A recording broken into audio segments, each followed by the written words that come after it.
Lightning like Steve McQueen. I'm in the fast lane when the light turns green. And I built tough, I ain't nothing but grit. Cause I made rugged blood, sweat, and spit. Yeah, like a horse I fly. Better push yourself in for a bumpy ride. I like to play hard, but I work harder. And I weather the storm cause I'm built stronger.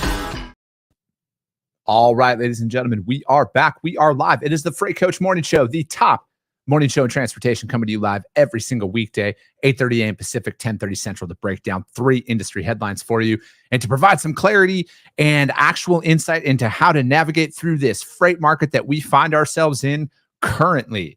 Got a very exciting show for you today. It's a solo show. I'm rocking out. Like I said, you guys, I'm gonna do this every single day, regardless of what's out there. But I got some fancy new equipment too coming up. We're gonna have some really cool fucking features coming up here in the next couple of weeks as I figure all this shit out. Because at the end of the day, you guys, I'm a one-man show. I figure out and teach myself how to do a lot of this stuff as it comes, and that's the best part though, because this is all exciting to me. And yeah, we're gonna have some cool features, and I think it's gonna make it a more interactive show about all the people who are out there watching on other platforms as a way to kind of partake in everything that we're doing out there. Matt Fink, you are right. Let's fucking go. God, I love it. I love that that's a thing now. I wonder if I could trademark those 3 letters. We'll see.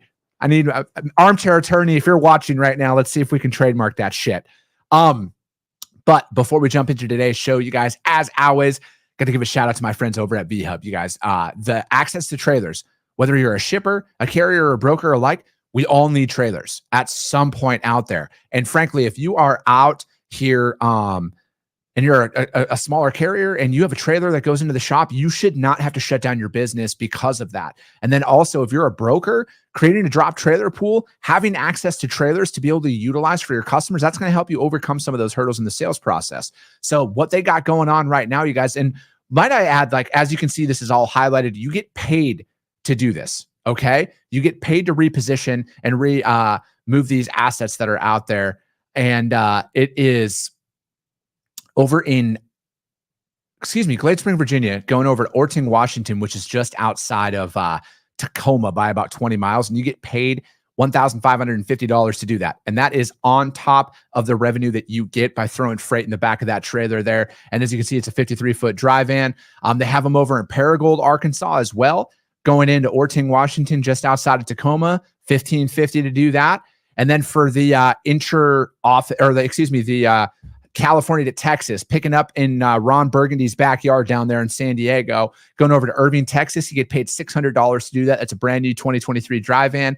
Same one they have available out of San Diego going down to Houston, Texas, $600 to do that. And then they also have one. So if there's any power only carriers that are out here, they have a towaway down in Laredo, Texas, available to go up to Montrose, New York right now, which is just north of the city up there. You don't have to go in or anything like that. But you get paid $4,700 to do that. So if you're down in the Laredo area looking to head up to New York as a power only carrier, hit them up, you guys. My friend Stacy Steen and Xavier Campos, they will be in the audience.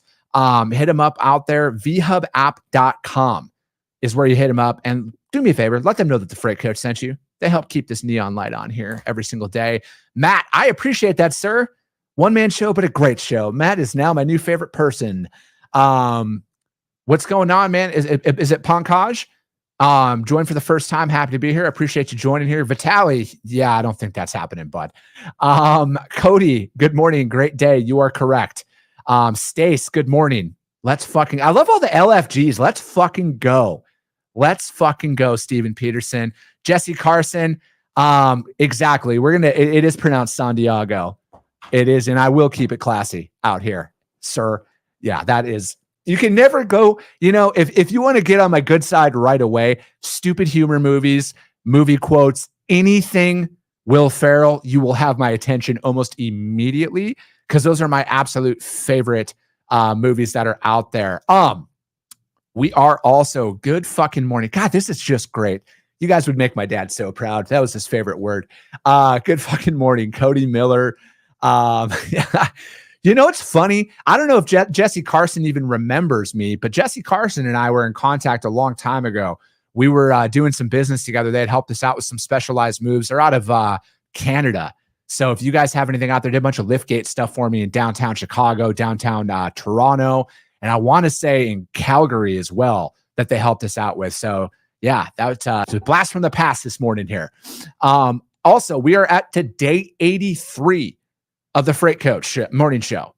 And it is also day 83 of the Freight Coach tally of there being a truck parking issue as well as a facilities issue in this industry.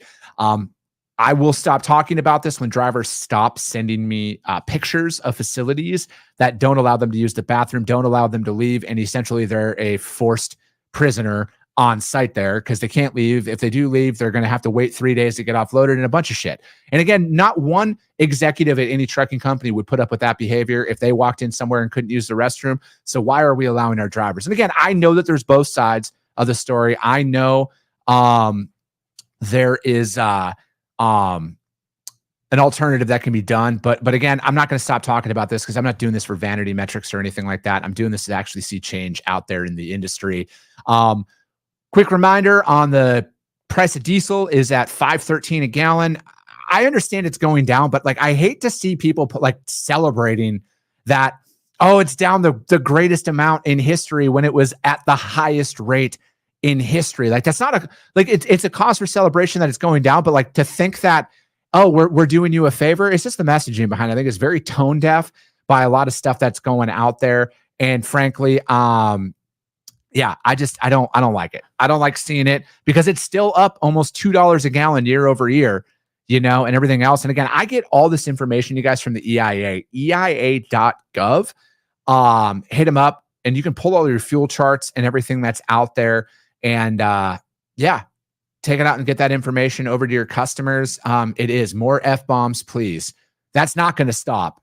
That's not going to stop. Yeah, it was at XPO, Jesse. That is correct. Yeah, I do need Cassandra Gaines to come sponsor up. She is big time now. You know what, Matt? You're right.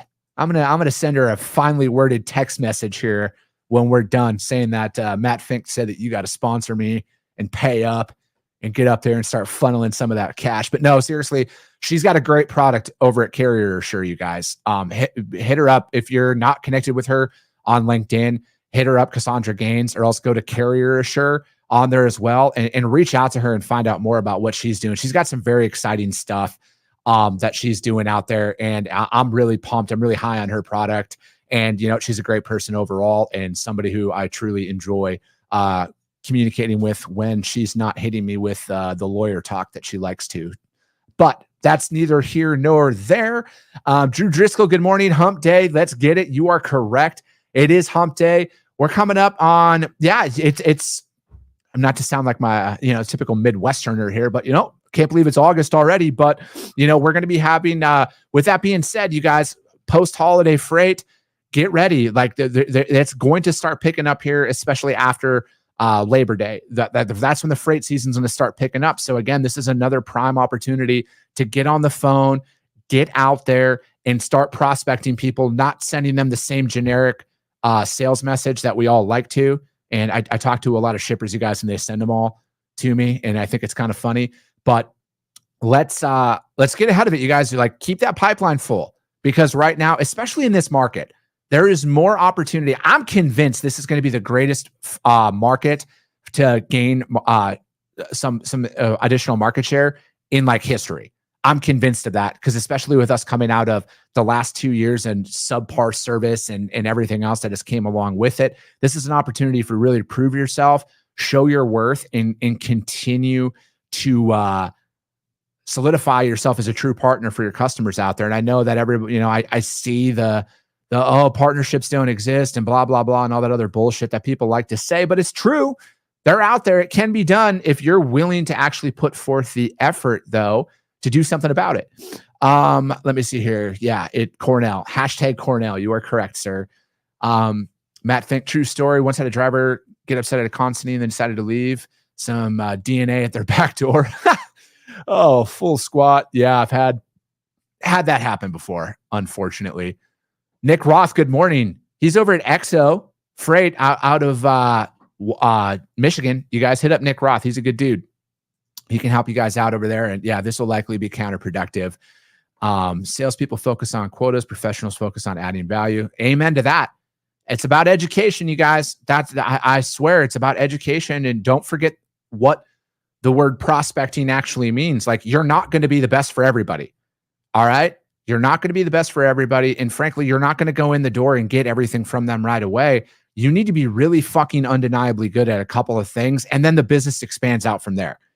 And that's exactly the approach that you need to be, is go in there and see, like, why are you different than everybody else? You're not, because like you guys are all using the same lines time and time again about how you're all going to save money. You're all going to be the best at everything, blah, blah, blah, blah, blah. It's all bullshit. And you guys all know it. As soon as you accept that and change up your approach, guarantee you're going to start seeing some differences out there and creating long lasting partnerships with your customers.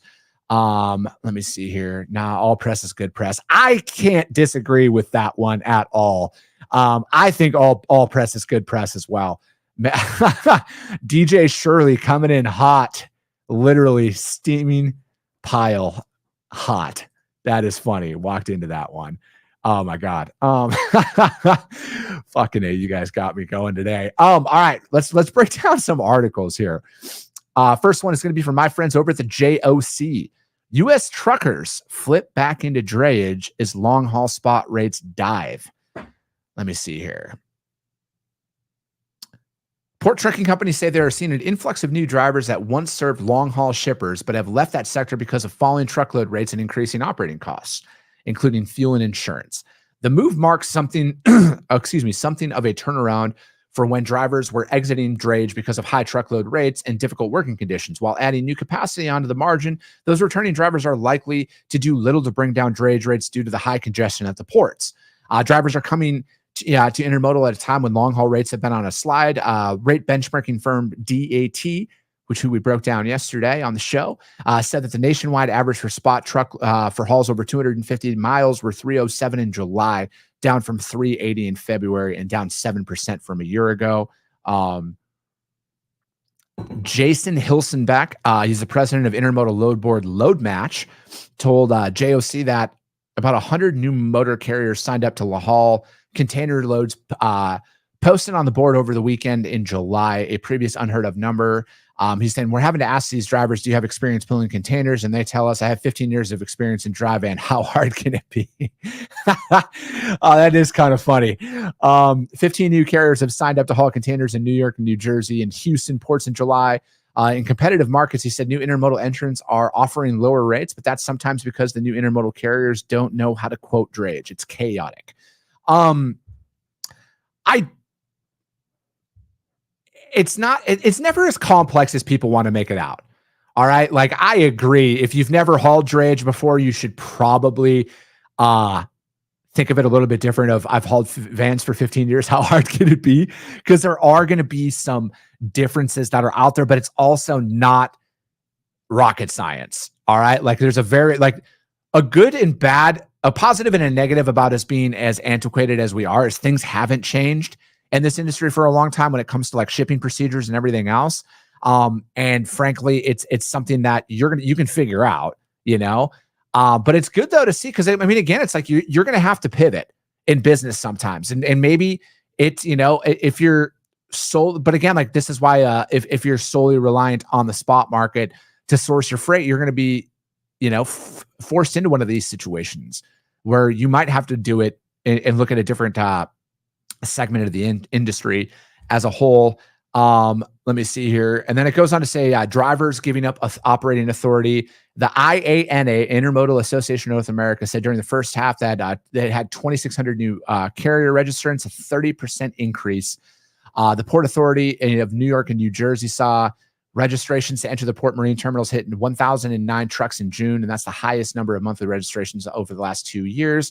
As long haul rates have fallen, the movement of drayage was necessary for drivers to earn the same. For example, truckers hauling a regular dry van gross about $650 for a trip from Houston to Dallas, down from a peak in 2022 of $1,000. A container on the lane pays about $1,300. I think. Let's talk about that part. I'm not saying that like what the rates are that they're throwing out there are wrong or anything like that, but you could stay local Houston and do 2 turns in a day and make $1,000 a day. You could do that in Dallas, Texas as well, or damn near close to it. It's just not as appealing And that's why people don't do it. But it's like, again, if I owned a trucking company right now, if I had a couple of semis, I would literally look at owning that city that I live in. I would have out there, because again, like the larger players in the industry are not concerned about 10-mile runs. Somebody is going to say, oh, I am. And cool, keep your point. That's fine. But for the most part, you price those to not do them with your customers. And if you are pricing them to do them and you do win them, you're doing it so you make a fuckload of money on it. Because otherwise, it's not really worth your time. You make all your money on long haul. Everybody knows that.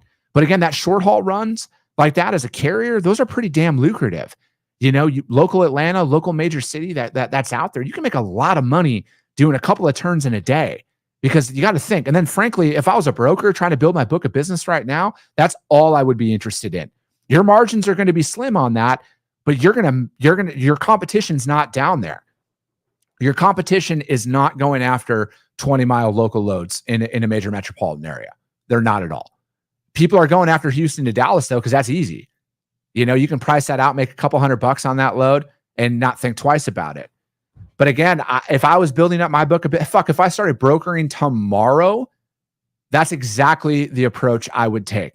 I would get in there and I would get in the door at all the local level freight that all of my competition doesn't want. And I would squeeze every fucking one of them out of that freight market, because I would take the freight that nobody else wanted. And then my customers will give me all the freight that everybody wants, because I'm doing all the shit that nobody else will do.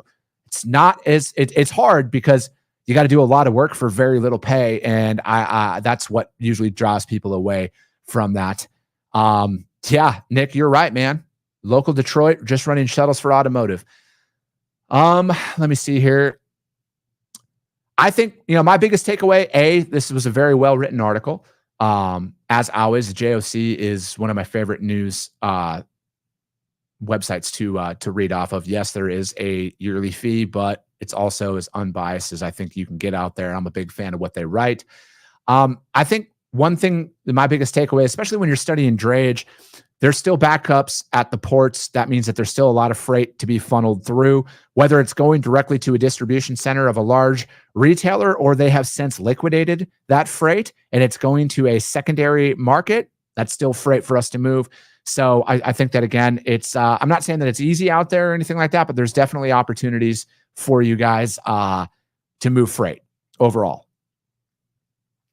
As always, all of these articles, you guys, I put the links in the YouTube channel, The Freight Coach, as well as the Coffee with the Freight Coach podcast, which is the audio only version, which will be uploaded later on today as well. All the links will be out there. Again, do all of your own research. Please, please, please do all of your own research. It is imperative that we take care of all of that. Let me see here. Next article is going to be from ttnews.com. And this is driver pay. Let me see. ttnews.com, driver pay raise trend catches crosswinds. And this is something that we see a lot, where it's like when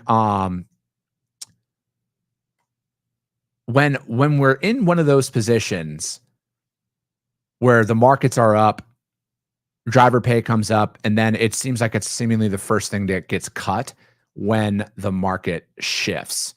So this one, the trucking industry has rapidly increased driver pay in recent years, but with the softening freight environment, the trend is spinning off in several directions. Demand has slowed, and Noel Perry, principal in market research at consulting firm Transport Futures, believes it may shrink further. When that happens, the demand for drivers does the same thing with the usual overshoots, it says. And with the overshoot, that means there's an overreaction in the direction. Perry pointed to a similar trend that occurred during the recessionary periods of 2008 and 2009. However, he noted that the period was not as dramatic due to tightening labor market. Instead, Perry believes that much of the wage gains in recent years will hold long term.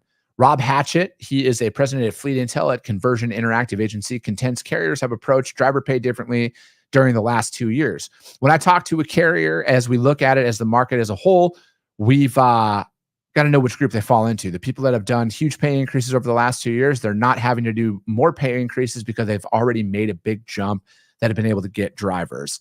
Some carriers, Hatchett said, have raised have not raised pay because of market uncertainty, but are still facing pressure to increase their wages. Meanwhile, other carriers issued incremental pay increases to keep up with the market. And I think that it's going to be it's an interesting philosophy on where the driver pay sits, because I know some of my friends who own trucking companies. My man Matt Hero here out of Phoenix, he's got he salaries his drivers, as well as my man Mike Holland out of Great Plains out of North Dakota. They salary all their drivers, and it's an interesting theory when it comes down to driver pay. The people who are stuck on that rate per mile mindset, and the ones who are looking at it from a salary standpoint and bringing them on full-fledged employee, PTO, benefits, the whole nine. I personally think that is what the industry will trend into, is more of a salary focused with, because again, like there's still bonuses and stuff, you get your mileage bonus, you get your fuel bonus, all that stuff is all going to be tied into that. And there's definite positives that are looking at it, because again, it's like, I think that the compensation is one thing that we can do to attract and retain more people in the industry, because it's like, how many times are drivers out there sitting for free, perceived for free? The company's not paying for them. The broker's not paying layovers, detention, shit like that. The driver knows, and there's no discrepancies that are out there. Like, hey, here's your salary, here's your mileage bonus, your fuel bonus, whatever that looks like. I'm a big fan of the salary model for drivers, and especially the ones who are up there, because I mean, shit, it is a six-figure job, in my opinion. It should be a six-figure job, because they're not just working 8 hours, you guys, and it to me, it is one of those situations where they're working 14 hours a day. That's their clock. All right. And they should make no less than six figures as a driver, in my opinion. If you're maxing out your clock every single day, that's exactly what it should be. They're going on to say that I'm talking to multiple carriers to say our trucks are full. When they look at recruiting, they're saying we don't have to increase pay if our trucks are full. The next conversation, I'll talk to somebody that's got 50 open trucks, but again, they don't do a big pay increase. So they're talking about maybe it's the time. Again, I think, it goes on to say, over the past couple of months, we've seen softening in demand. Travis Smith, who's the chief operating officer at Fleet Master, the spot market, where a lot of carriers do business. I don't know what the spot market has to do with driver. Let me see here. Although there's been a softening pricing in demand, driver pay is still at the forefront. I think driver pay is always going to be at the forefront. Like I truly do. I think that is one of those things that, driver safety and security, driver pay, like that's pretty much hand in hand, He goes on to say that we have raised pay to where people are valuing the position of a professional truck driver. That's a good sign that we have accomplished through our pay raises. I would agree. You want to attract better people, more qualified people, you got to pay more. Let me see here.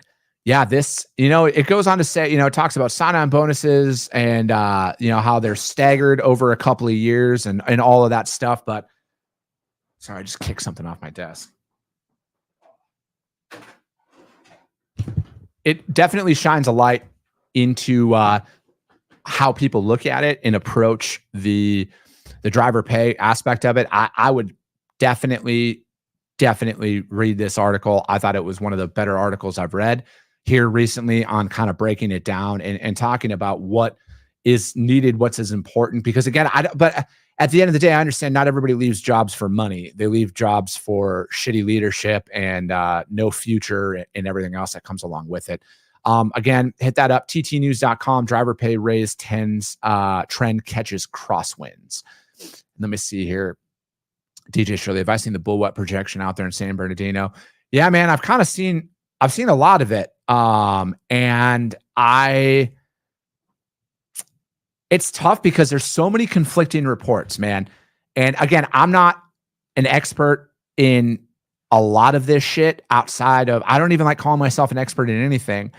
But there's a lot of conflicting data that's out there about what is actually going to happen. And again, it's like, that's why with a lot of the people that I work with, man, is we're really looking at things as like on a 30-day basis right now. Cause there's a lot that is yet to be seen that's out there. Corey Albers, what's up, brother? Good to see you, man. Thank God for trucking. Holy shit, he's back. Fucking right. What's going on, man? We also salary our regional drivers 400 miles or less. I like that. Last article we are going to be breaking down today is from fleetowner.com. And this is an often not talked about subject in our industry, is finding and retaining technicians, understanding the supply and the demand. I would say, in my opinion, although a lot of jobs are extremely important for the flow of goods in our industry, drivers and technicians are about up there, at the top of the sphere. And I was just out, Cox Automotive Fleet Supply, Cox Automotive invited me out to Indianapolis last weekend for their top technician. And they have a thing called Fleet Tech Academy, where you literally, they pay for you to go to school. Like, you get paid, you get to come in and they teach you, they train you and everything else. And you get out the door, no debt. And, obviously there's some stipulations behind it, but I think that if they're investing heavily in you, it's something to look out to. And it is coming in as a technician. I mean, dude, they had a sweet event overall highlighting their top 30 technicians in their company out of like 1,400, and their total tech competition. It was fantastic. Phenomenal organization.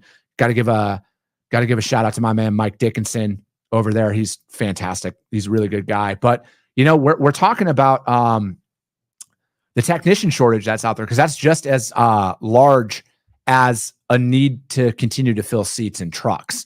And without technicians servicing, we don't have trucks moving and everything else. And it's a coordinated effort that I think, a really, really good friend of mine has been a mechanic for 15 years. And he's saying now more than ever, he's like, it doesn't even matter what we pay. People still aren't coming in and wanting to put in the work.